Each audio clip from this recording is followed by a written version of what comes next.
ළමයි අද අපි සාකච්ඡා කරන්න යන්නේ 2025 එළවලු බාලජී වලට අදාළ අනුමාන ප්‍රශ්න. මේකෙදී අපි පේපර් එකක් පන්නලා එහෙම ලබා දෙන ප්‍රශ්න ටිකක් නෙවෙයි ඉන්නේ. මේ අවුරුදු ගානක ප්‍රශ්න ආපු විදිහේ ඒ රටාව අධ්‍යයනය කරලා අවුරුදු ගානක කලපුරුද්දත් එක්ක හදපු වැඩිපුර සම්භාවිතාවයක් තියෙන ප්‍රශ්න වල වැඩිපුර මේ සැරේ ඉන්න සම්භාවිතාවක් තියෙන ප්‍රශ්න ටික හදපු ගෙසස් ටික තමයි දෙන්න හදන්නේ. මේකදී ඔයාලට මුලින්ම කියන්න ඕන දේ තමයි මේ වෙලාවේ දැන් තව දවස් 10ක් විතර තියෙන්නේ. මේ වෙලාවේ ඔයාලා ලොකුවට තියරි පාඩම් කරන්න යන්න එපා. මේ වෙනකොට ඔයාලා පේපර්ස් කරලා තියෙනවා. සහ ඔයාලා කරලා තියෙන පාස් පේපර්ස් නැත්නම් කරව නැතත් කමක් නැහැ. පාස් පේපර්ස් අරගෙන බලන්න මේ මම කියපු තැන් වලට අදාළව මේ කියපු මේ කියන ඉස්සරහට කියන දේවල් වලට අදාළව මාකින් මොන තැන් වලින්ද ඇවිල්ලා තියෙන්නේ. කොහොමද මේ මාකින් වල ප්‍රශ්න වලට උත්තර දීලා තියෙන්නේ කියන එක හොඳට අධ්‍යයනය කරන්න. ඒකෙන් ඔයාලට ලොකු ලකුණු ප්‍රමාණයකට යන්න පුළුවන් කියලා මම හිතනවා.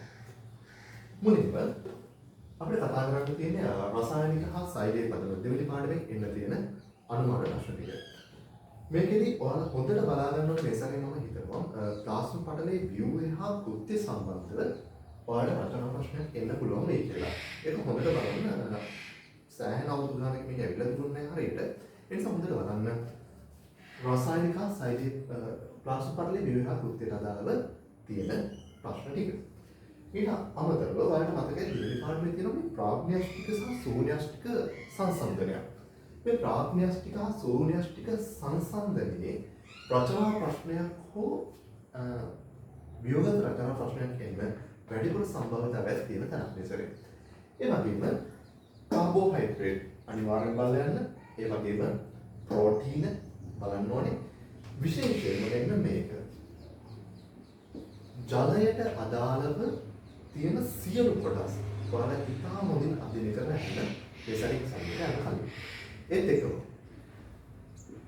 එන්සයිම් වල ඇලොස්ටරික යාමනය සහ එන්සයිම් වල පොදුවේ අපි කතා කරන ලක්ෂණ ටික හොඳට බලන්න දෙවෙනි පාඩමේ යටතේ ඊළඟට අර්බුද ගඩු පිළිකා මේ අර්බුද ගඩු සහ පිළිකා සම්බන්ධයෙන් ඔයාලට රචනා ප්‍රශ්නේ ෂෝට් නෝට් එකක් වගේ ඉන්න ලොකු සම්භාවිතාවයක් තියෙනවා ඒ නිසා ඒකටත් වැඩි අවධානයක් යොමු කරන්න.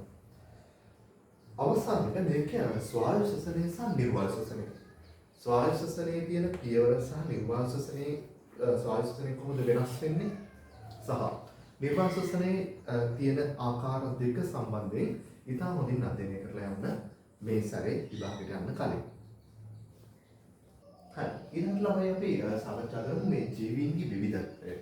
තුන්වෙනි පාඩමට අදාළව දෙන්න පුළුවන් අනුමාන ප්‍රශ්න මොනවද කියලා.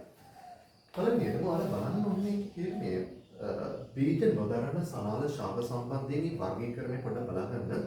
ඒ ශාකවල තියෙන ලක්ෂණ මොනවද? ඒ දේවල් ටික පොඩ්ඩක් බලා ගන්න ඕනේ. ඒත් එක්ක ප්‍රොටිස්ටා හා දිලීර මේ සැරේ යම් සම්භාවිතාවයක් තියෙනවා.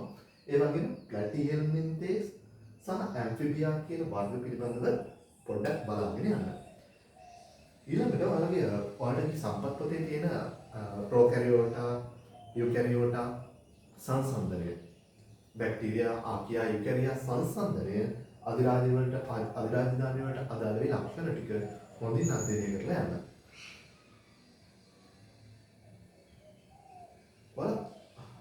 කොහොමද කියලා පොඩ්ඩක් නිකමට බලාගෙන යන්න.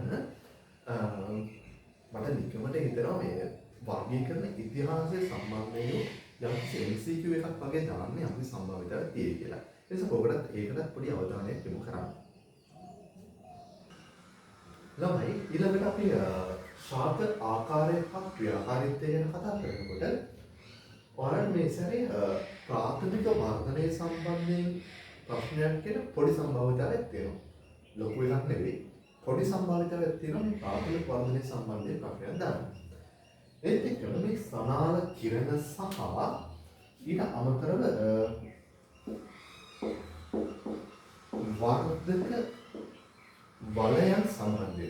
වර්ධක බලයන් සම්බන්ධයෙන් ඔයාලට ප්‍රශ්නයක් එන්න වේශයක් සම්බන්ධතාවයක් තියෙනවා.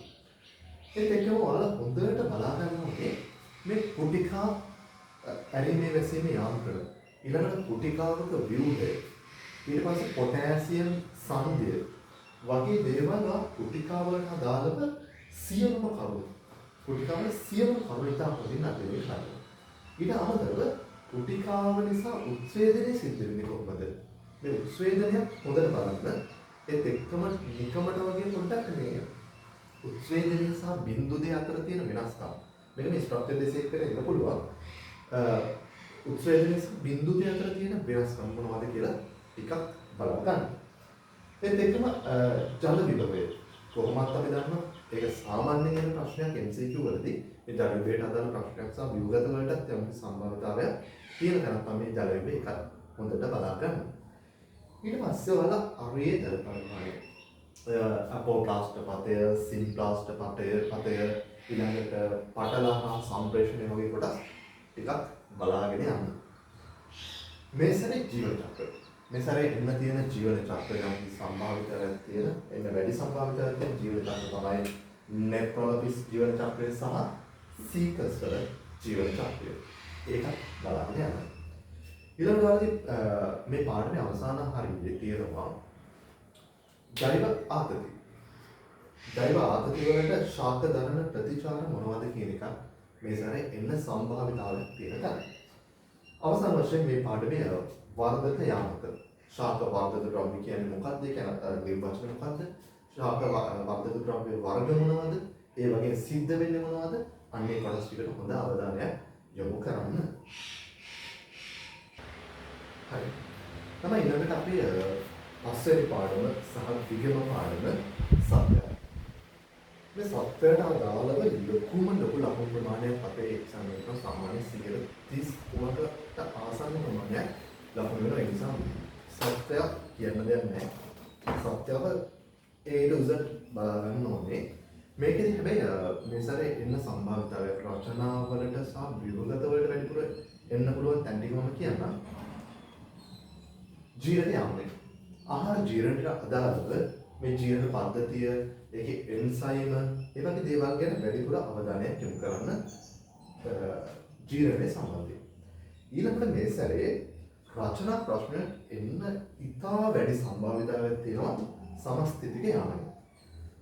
ඔයාලා පහුගිය පාස් පේපර්ස් කරලා තියෙනවා නම් පහුගිය අවුරුදු පාස් පේපර්ස් කරලා තියෙනවා නම් ඔයාලා දැකලා ඇති. දැන් අලුත් මොඩල් එකට කලින් වගේ එක කොටසකින් රචනා ප්‍රශ්න දෙන්නේ නැහැ. මේකෙත් දෙන්නේ පාඩම් දෙකක් නැත්නම් කොටස් දෙකකින් එකතු කරලා නිකන් පොඩි කම්බිනේෂන් එකක් විදිහට තමයි ප්‍රශ්නයක් දෙන්නේ. ඒ නිසා මෙතන තියෙන වගේ ඔය කම්බිනේෂන් එක හැදෙන්න පුළුවන්. ඒ නිසා මේ කියන කරුණු සහ ඊට අමතරව පස්වෙනි පාඩම කෝකට හොඳට බලලා යන්න. එතන ලොකු ප්‍රමාණයක් තියෙනවා. මේ සැරේ සමස්ථිතික යාමනය හොඳට බලන්න ඔයාලට මතක ඇති කලින් මට මතකයි පළාත් පේපරේ තිබුණා මේ මොලේ මධ්‍ය මොලේ සම්බන්ධයෙන් රචනා ප්‍රශ්නයක්. මීට කලින් ඇවිල්ලා නැහැ. කවුරුත් හිතන්නේ නැහැ. හැබැයි ඇවිල්ලා තිබුණා. මේ සමස්ථිතියෙන් දෙන්න පුළුවන් ප්‍රශ්න. ඒ නිසා වැඩි අවධානයක් යොමු කරන්න පස්වෙනි පාඩමේ සමායෝජනය හා සමස්ථිතියේ පාඩමට. ඊට පස්සේ අපිට සර්පණ සූත්‍රිකාවාදයේ මේ සැරේ ප්‍රශ්නයක් එන්න තියෙන සම්භාවිතාවය ඉතාම ඉහළයි. ඉතාම ඉහළයි. මේ සර්පණ සූත්‍රිකාවාදයේ නිකම්ම නෙවෙයි තනියම නෙවෙයි. මේකත් එක්ක එකතු වෙන්න පුළුවන් කම්කාල පාඨකේ නැත්නම් කම්කාල පේශයක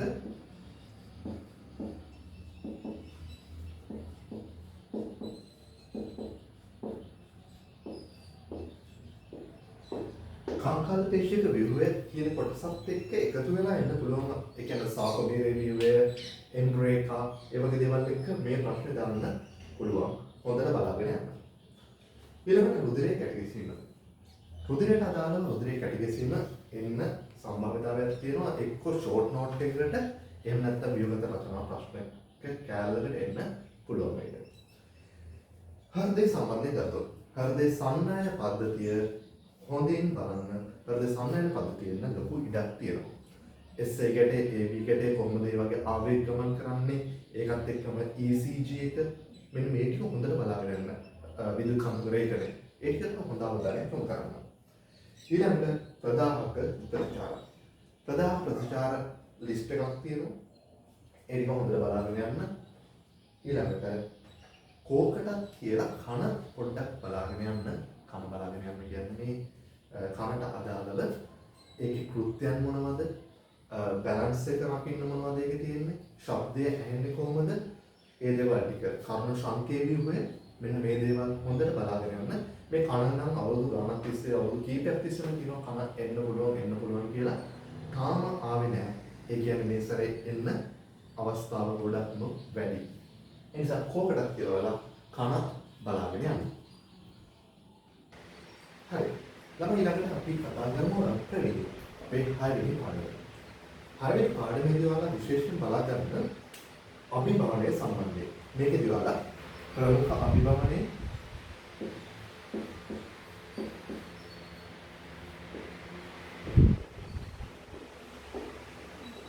ඒත් එක්කම ඔයාලා නිලීන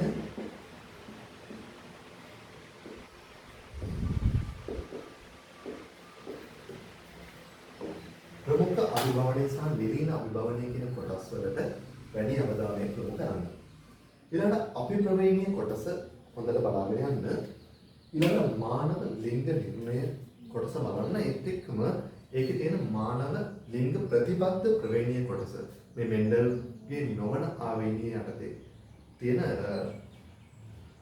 ලිංග ප්‍රතිබද්ධ ප්‍රවේණීය කොටස චුට්ටක් බලාගෙන යන්න.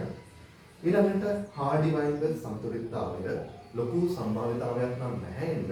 නමුත් කොකටද කියලා බලාගෙන යන්න පාඩුවක් වෙන්නේ නැති. හරි. ළමයි ඊළඟට අපේ 7 වෙනි පාඩම අණුක ජීව විද්‍යාව. අණුක ජීව විද්‍යාවට අදාළව ඔයාලා බලන්න මේ පොලිපෙප්ටයිඩ් සංශ්ලේෂණය. ඒක චුට්ටක් බලාගෙන යන්න. ඒත් එක්කම මේ විකෘති කියන කොටසට වැඩිපුර අවධානය යොමු කරන්න. මේකෙදි ජාන විකෘති සහ වර්ණ දෙහ විකෘති කියන දෙකම ඉතා හොඳින් බලාගෙන යන්න. ඒතර අණුක ජීව විද්‍යාවට අදාළව බලන්න තියෙන්නේ මෙන්න මේ කොටස් ටික. ළමයි ඊළඟට අපේ පාරිසරික ජීව විද්‍යාව 8 වෙනි පාඩමෙන් මෙසන් ටික තදට බලා ගන්න බියෝම ටික. බියෝම වල පරිසර පද්ධති වල තියෙන ශාක මොනවද? සත්තු මොනවද? ඊළඟට මේ පරිසර පද්ධති වල උෂ්ණත්වය කොච්චරද? වාර්ෂික වර්ෂාපතනය මොනවද කොච්චරද? ඊළඟට මිනිසාගේ සහ වෙනත් ඒ පරිසර පද්ධති වලට තියෙන බලපෑම් මොනවද වගේ දේවල් හොඳට බලා ගන්න. එයාට කොට සවානා සහ සෞම්‍ය කලාපීය තෘණබිම් කියන දෙකට වැඩි අවධානයක් යොමු කරන්න. එතන එන්න සම්භාවිතාවය ටිකක් වැඩි. ඊළඟට හොඳටම බලන්න ඕනේ කැලලක් තමයි මේ සැරේ පාරිසරික පිරමිඩ. මේ සැරේ බලාගෙන යන පාරිසරික පිරමිඩ කොහෙත්ම පාඩුවක් වෙන්නේ. ඊළඟට ජෛව විවිධත්ව සංරක්ෂණය. මතක ඇති ඔයාලට ස්ථානීය සංරක්ෂණ සහ ස්ථානීය නොවන සංරක්ෂණ නැත්නම් විතන් සංරක්ෂණ ගැන කතා කරනවා. ඒ ටික හොඳට බලාගෙන යන්න. ඒ ටිකෙන් එන්න ලොකු ඉඩක් තියෙනවා. ඊළඟට සංරක්ෂණ සම්මුති ටික. පරිසර පාඩමේ අවසාන කොටසේ අපිට පරිසර සම්මුති ටිකක් හම්බ වෙනවා. මේකේදී ගෝලීය සම්මුතීන් යම්කිසි ප්‍රමාණයක් සහ ශ්‍රී ලංකාවට අදාළව යම්කිසි සම්මුතීන් ටිකක් හම්බ වෙනවා. මේ ටික හොඳට බලාගෙන මාපෝල් සම්මුතිය, මොන්ට්‍රියල් සම්මුතිය වගේ දේවල් හොඳට බලාගෙන යන්න. ඊළඟට ඒකත් එක්කම එන්න පුළුවන් තරම් තමයි ගෝලීය උෂ්ණත්වයේ ඉහළ යාම ගැන. සහ මේ ඕසෝන් ස්තරයට සිද්ධ වෙන හානි. කොහොමද මේ හානි සිද්ධ වෙන්නේ? ඒකෙන් තියෙන අහිතකර බලපෑම් මොන වගේද කියන දේවල් ගැන හොඳ අවධානයක් යොමු කරන්න. එතකොට පරිසරයේ ජීව විද්‍යාවට අදාළව බලන්න ඕනවාලා මෙන්න මේ කියන කොටස් ටික ගැන. හරි. තමයි ඊළඟට අපි සුද්ධ ජීව විද්‍යාව. මයික්‍රෝ බයොලොජි එන්න පුළුවන් මොනවද කියලා බැලුවොත් මුලින්ම සුද්ධ ජීවීන් සහ ආහාර. මේ ආහාර වලට අදාළ සුද්ධ ජීව විද්‍යාවෙන් යම්කිසි ප්‍රශ්න ටිකක් දාන්න පුළුවන්. මේ ස්ට්‍රක්චර් එසේ වෙන්නත් පුළුවන්, එසේ වෙන්නත් පුළුවන්. එහෙම නැත්නම් MCQ වලට එන්නත් පුළුවන්. ඔය තුනටම එන්න පුළුවන් තරම් තමයි මේක. ඒ නිසා ටිකක් හොඳට බලාගෙන යන්න. ඊළඟට රචනා ප්‍රශ්නයකට පොඩි සම්භාවිතාවයක් තියෙනවා. නයිට්‍රජන් චක්‍රයෙන් හරි කාබන් චක්‍රයෙන් හරි කොටසක් එන්න. ඒ නිසා නයිට්‍රජන් චක්‍රය සහ කාබන් චක්‍රය කියන දෙකම මේ චක්‍ර දෙක හොඳට බලාගෙන යන්න. මේක රචනා ප්‍රශ්නයකට ફોකස් වෙන තරම් මිසරේ. ඊළඟට ප්‍රතිභූතික හා ව්‍යසාධක. ප්‍රතිභූතික හා ව්‍යසාධක ස්ට්‍රක්චර් ඩිසේකට එන්න සම්භාවිතාවයක් තියෙනවා. ඒ නිසා ප්‍රතිභූතික සහ ව්‍යසාධක කියන්නේ මොනවද? ඒ වගේ දේ වෙනස්කම් මොනවද? මොනවද ඒ වගේ විනාශ කරන සුත්‍ර ජීවීන් වල කියන සම්බන්ධයෙන් හරි අවබෝධයක් අරගෙන යන්න. ඊළඟට දුර්ලභ ජනතාවය. ඒකත් මේ සැරේ සාමාන්‍යයෙන් අපිට හිතන්න පුළුවන් ස්ට්‍රක්චර් ඩිසීස් වලට වගේ කැලලකට එයි කියලා. ඊළඟට විශේෂ කැලල තියෙනවා වෛරස් වල ජාරක චක්‍රය. වෛරස් වල ජාරක චක්‍රය සම්බන්ධයෙන් ටිකක් අධ්‍යයනය කරලා යනවා. ඊළඟට ස්ට්‍රක්චර් ඩිසීස් වලට හරියට නැත්නම් රචනාවල ෂෝට් නෝට් එකකට වගේ එන්න පුළුවන් මයිකෝප්ලාස්මාවන් සහ ෆයිටෝප්ලාස්මාවන්. මේ කොටස අතාරින්න එපා. බලලා යන්න පාඩු නැහැ. ඊට අමතරව කෝකටත් කියන වෙලාව පොඩ්ඩක් බලාගෙන යන්න මේ පාංශු සුත්‍රජීවී විද්‍යාව. නැත්තම් පසට අදාළ සුත්‍රජීවී කවුද මොනවද ඒගොල්ලෝ මොනවද කරන්නේ වගේ දේවල් සම්බන්ධයෙන් ටිකක් බලාගෙන යන්න. හරි. ළමයි ඊළඟට අපේ අවසාන පාඩම ව්‍යවහාරික ජීව විද්‍යාව. ව්‍යවහාරික ජීව විද්‍යාවේ ඔයාලා බලන්න ඕනේ පාඨකරෝපණ මූලධර්ම. පාඨකරෝපණ මූලධර්මයේ ඉතාම හොඳින් බලලා යන්න. ඒත් එක්කම ඔයාලා ආහාර පරිරක්ෂණය මේක මේ මයික්‍රෝබයොලොජි වල තියෙන ආහාරත් එක්ක තියෙන කැලලත් එක්ක බලන්න ඒක වැඩි දේශී වලට. ආහාර පරිරක්ෂණයේ ක්‍රම ශිල්ප මොනවද? පසුවස්වරු තාක්ෂණය චුට්ටක් බලාගෙන යන්න කොකට. ඊළඟ මූලික සෛද්‍යිකතාව. මෙන්න මේ දේවල් ටික ව්‍යවහාරික ජීව විද්‍යාවේ බලාගෙන යන්න. හරි. ළමයි එතකොට අපි ගෙසින්ග්ස් ටික කතා කරා. මෙතන සමහර ළමයි ඇති මේ වෙනකොට හොඳට එක්සෑම් එකට ලෑස්ති වෙලා ඇති. ඉතාම හොඳයි. සමහර ළමයි ඇති කරා මතකක් තියෙනවා මතකක් නෑ වගේ හිතන ළමයිනුත් ඇති. තව සමහර ළමයි ඇති හරියට කරගන්න බැරි වුණා. අයියෝ මම මොකද මේ අවසාන වෙලාවට කරන්නේ වගේ හිතන ළමයිනුත් මෙතන ඇති. කොහොමද කමන්නේ මම කියලා දෙන්නම්. මේ සැරේ එක්සෑම් එකට මොන වගේ ප්‍රතිශත වලින්ද පාඩමෙන් පාඩමට ලකුණු හැදෙන්නේ කියලා. එතකොට මේ පාඩමෙන් පාඩමට ලකුණු හැදෙන විදිය ඔයාලා දැනගත්තාම ඔයාලා මොන මට්ටමක හිටියත් ඔයාලා දන්නවා මොන තැන් වලට වැඩි අවධානයක් යොමු කරන්න ඕනේ, මොන පාඩම්ද වැඩිපුර බලන්න ඕනේ, වැඩිපුර බලන්න ඕන පාඩම් වලින් වැඩිපුර ලකුණු ගන්න කොහොමද කියන ඔයාලට අදහසක් ගන්න පුළුවන් වෙයි. ඒ නිසා අවසාන වශයෙන් මම ඒකත් පැහැදිලි කරන්න ඒක ඔයාලට ගොඩක් ප්‍රයෝජනවත් දෙයක් වෙයි කියලා හිතන නිසා. හරි. මුලින්ම ජීව විද්‍යාව හඳුන්වා දීම. සාමාන්‍යයෙන් මේකට නම් MCQ ප්‍රශ්න එන්නේ නැහැ. ප්‍රතිශතයක් බිඳුවක් විදිහට ගන්න පුළුවන්. පළවෙනි පේපර් එකේ ලකුණු සාමාන්‍ය දෙන්නේ නැහැ පළවෙනි ප්‍රශ්නේ. හැබැයි දෙවෙනි පේපර් එක ගත්තොත් එහෙනම් සාමාන්‍යයෙන් දෙවෙනි පේපර් එකේ මේකට ලකුණු එන ප්‍රමාණය ඉතාම අඩු බිඳුවක් වෙන්න පුළුවන්. සමහර විට 100ක් විතර දෙන්න පුළුවන්. නොසලකිය හැකි ගානක්. ඔන්න රසායනික පදනමට එනකොට මෙතන සාමාන්‍යයෙන් පළවෙනි පේපර් එකේ ප්‍රශ්න 14ක් MCQ 14ක් හැදෙනවා දෙවෙනි පාඩමේ. ලකුණු කෙලින්ම 14ක්. ඊළඟට දෙවෙනි පේපර් එකේ ගත්තොත් දෙවෙනි පේපර් එකේ ලකුණු 11.5 ප්‍රමාණයක් මේ දෙවෙනි පාඩමේ දෙවෙනි ප්‍රශ්න පත්‍රයේ වලට ලැබෙනවා. තුන්වෙනි පාඩම ජීවයේ රස. ඊළඟට ළමයි ඔයාලට තුන්වෙනි පාඩම ජීවයේ විද්‍යාත්මක පාඩමේදී වලට සාමාන්‍යයෙන් පළවෙනි පේපර් එකට ප්‍රතිශතයේ 10ක ප්‍රතිශතයක් ලකුණු වලින් වලට හම්බ වෙනවා. ඒත් එක්කම දෙවෙනි පේපර් එකේදී වලට තුන්වෙනි පාඩමේ හම්බ වෙන්නේ 4ක විතර ප්‍රමාණයක්. 4ක විතර ප්‍රමාණයක් තමයි ජීවින්දී විවිධත්වයට දෙවෙනි කොටසේදී නැත්නම් දෙවෙනි ප්‍රශ්න පත්‍රයේ වලට හම්බ වෙන්නේ. ඊළඟ ශාඛා ආකාරය අපේ හතරවෙනි පාඩම සාමාන්‍ය 100ට ලකුණු 14ක් MCQ වලින් එනවා. රසායනික පදනමට කියන්නේ දෙවෙනි පාඩමට හා සමාන බරක් දෙන්න ඕනේ MCQ වලදී හතරවෙනි පාඩමට. ඒ වගේම හතරවෙනි පාඩමේදී දෙවෙනි කොටස වෙන්නේ ලකුණු 11.5ක වගේ ප්‍රතිශතයක්. 11.5 ප්‍රතිශතයක් තමයි ශාඛා ආකාරයට ක්‍රියාකාරීත්වය වෙන්නේ. ඊළඟට මේකේ තියෙන ලොකුම කෑල්ල. ලොකුම ලකුණු ප්‍රමාණය තීරණය වෙන්නේ පස්වෙනි පාඩමට සත්‍යයට. සාමාන්‍ය සත්‍යයට ගත්තොත් එහෙම ලකුණු පළවෙනි පත්‍රයේ ලකුණු 32ක් නැත්නම් ප්‍රතිශතයේ 34ක විතර ප්‍රමාණයක් 32ක වගේ ප්‍රමාණයක් මේකට සත්‍ය පාඩමට විතරක් වාට හම්බ වෙනවා. S එකකට ඔන්න මෙන්න යන්න පුළුවන් ළමයෙකුට සත්‍ය පාඩම හොඳටම පුළුවන්.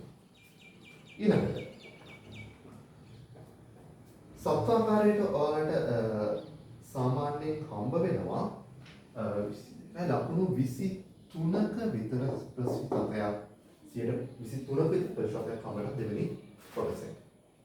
ඊටාම වැඩිම ලකුණු ප්‍රමාණයක් තියෙන තැන තමයි ක්‍රියාකාරී සත්‍යය. ඒ නිසා සත්‍ය පාඩමට අවධානයක් යොමු කරන තරමට ඔයාලට ලකුණු වැඩිපුර ප්‍රමාණයක් ගන්න පුළුවන් දෙයක්. ඊළඟ ප්‍රවේගය අපේ 6 වෙනි පාඩම. 6 වෙනි පාඩමේ MCQ ප්‍රතිශතය 4ක් වෙනවා. MCQ 4ක් වෙන අතරේ එයාගේ දෙවෙනි කොටසට 4ක ප්‍රතිශතයක ලකුණු හම්බ වෙනවා. අනුක ජීව විද්‍යාව. අනුක ජීව විද්‍යාව ගත්තොත් එහෙම සාමාන්‍යයෙන් 6ක වගේ ප්‍රතිශතයක් පළවෙනි පේපර් එකට තියෙනවා, MCQ පේපර් එකට තියෙනවා. ඒ වගේම 6ක වගේ ප්‍රමාණයක් ප්‍රතිශතයක් දෙවෙනි පේපර් එකේ තියෙනවා. ඊළඟට පරිසරය ගත්තොත් එහෙම පරිසරයේ සාමාන්‍ය 8ක වගේ ප්‍රතිශතයක් තියෙනවා පළවෙනි පේපර් එකේ. ඒ වගේම දෙවෙනි පේපර් එකේ සාමාන්‍ය 6ක විතර ප්‍රතිශතයක් පරිසරයේ පාඩමේ ඔයාලට ලබා ගන්න පුළුවන්. 6ක් විතර. ඊළඟ සුද්ධජීව විද්‍යාව ගත්තොත් එහෙම සුද්ධජීව විද්‍යාවේ පළවෙනි කොටසට පළවෙනි පේපර් එකට 8ක් ලකුණු තියෙන අතරේ ඔයාලගේ දෙවෙනි පේපර් එකට 6ක විතර ලකුණු ප්‍රමාණයක් සුද්ධජීව විද්‍යාවේ ලබා ගන්න පුළුවන්. ව්‍යවහාරික ජීව විද්‍යාව. ව්‍යවහාරික ජීව විද්‍යාව ඔයාලට 4ක ලකුණු ප්‍රතිශතයක් ඔයාලට ලැබෙනවා. MCQ වලට ඒ වගේම ඔයාලට 4ක ලකුණු ප්‍රමාණයක් ලැබෙනවා දෙවෙනි පේපර් එකට. එතකොට ළමයි හොඳට මෙන්න මේක බලන්න. වීඩියෝ එක මම පොස් කරලා පොඩ්ඩක් බලා ගන්න හොඳට.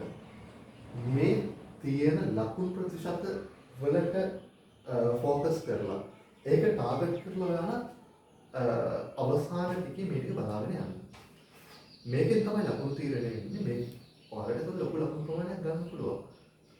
හොඳටම වැඩ කරලා තියෙන ළමයි කොහොමත් වැඩේ ගොඩේයි. සමහර ළමයි හිතුවොත් අයියෝ මම මේ සැරේ ඉවරයි මට එක්ස්ට්‍රාකට් ගන්න බෑ කියලා කිසිම බයක් නැතුව මෙන්න මේ වැදගත් එක ප්‍රයෝරිටි ලිස්ට් එකේ තියෙන ප්‍රමුඛ අයිස්තුවේ තියෙන දේ බලාගෙන යන්න. ගෙසින්ස් ටික හොඳට බලන්න ඔයාලට වැඩේ කරගන්න පුළුවන්. හැබැයි ඔයාලට අයිත් මම අවධාරණය කරන්න ඕන දෙයක් තමයි ගෙසින්ස් කියන්නේ පේපර් එක නෙමෙයි. ඒ නිසා මේ ගෙසින්ස් වල මත විතරක් පදනම් වෙලා ඔයාලා යන්න එපා. ඔයාලට පුළුවන් තරම් මේ දවස්වල ඔයාලා පුළුවන් තරම් කරපු පේපර්ස් බලන්න. නැවත නැවත ඔයාලට අමාරුතෙන් බලන්න. ගෙසින්ස් වල තියෙන ප්‍රශ්න වැඩිපුර ફોકસ කරලා බලන්න. ඔයාලට මේක කරගන්න පුළුවන් වෙයි. එහෙනම් මම ඔයාලා හැමදෙනාටම සුබ පතනවා හොඳ ප්‍රතිඵලයකට යන්න පුළුවන් වෙන්න කියලා.